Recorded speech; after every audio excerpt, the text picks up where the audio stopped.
All right, you know what that means. The Riho match is over. Jim, there was more all out.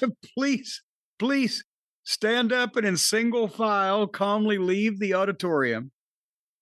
No, there was more. There was plenty more. Next up was for the unified title, as opposed to any of the other titles.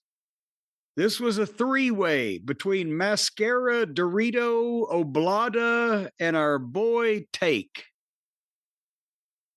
And I'm sorry, again, we got a long road to hoe here, as Mama Cornette used to say.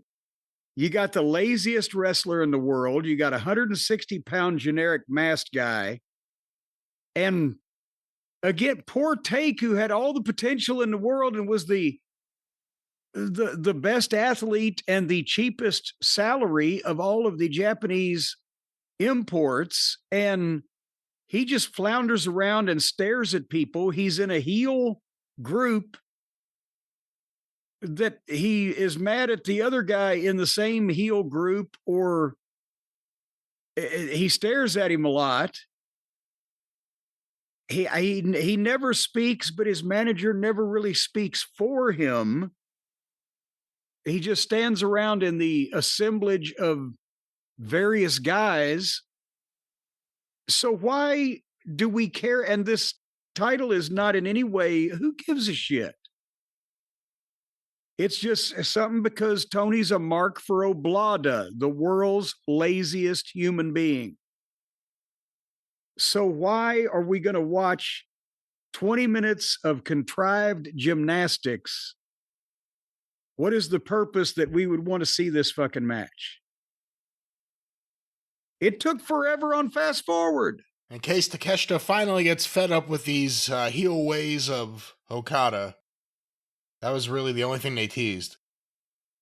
And that's... and Danielson yelled at us about how great the Mascara Dorada victory over Beast Mortos was on Wednesday. It was sublime, is what it was.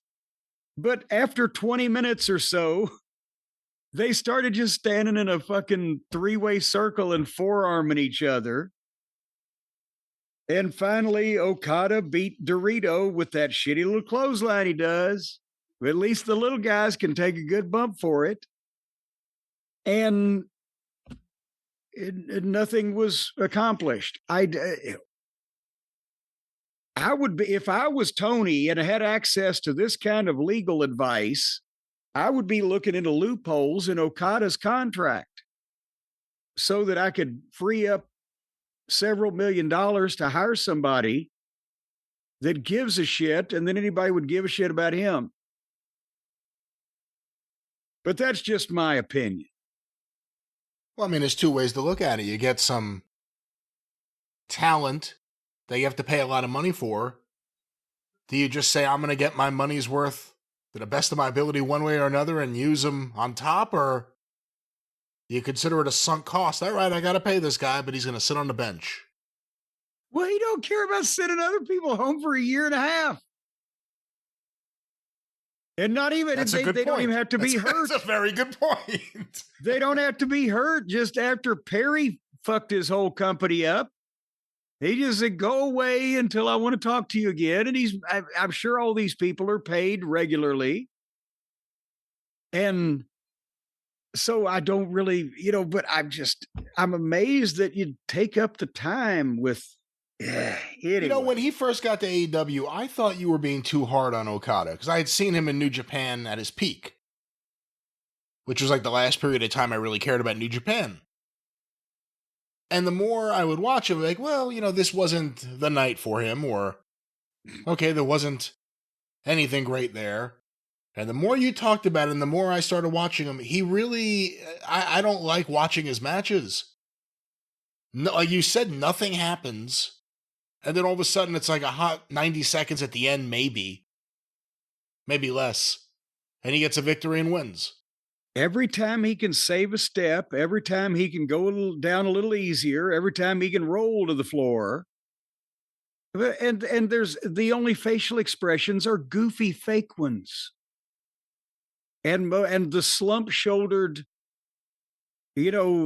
awkward, flat-footed way of moving around is he's David Flair in the ring. And say there's their problem is because the ones who defend this and or Tony's smoking the hopium, the wishful seeing, whatever that they're doing, maybe he was great. Even though he was great in Japan, he can't fucking speak and he has no personality, so he's only going to go so far over here. But even if he was great in Japan, they are assuming that everybody saw him in Japan.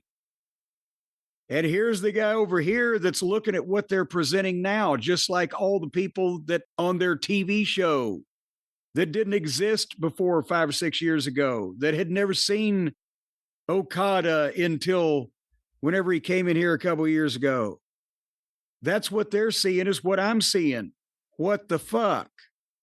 That's what they don't get. The people that already were seeing him are seeing a memory if they're still blind to this.